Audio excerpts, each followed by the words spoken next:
I want to show you this simple hack that you can use for any finished chain. If ever you happen to have a finished chain, any chain, that is long enough, in this case I have 30 inches, of box chain, snake chain, you can turn it into a lariat.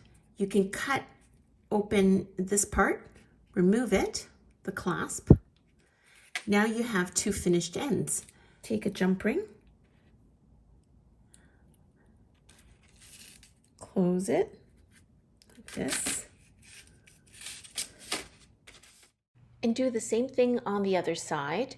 It doesn't matter which drops, any drops will do actually.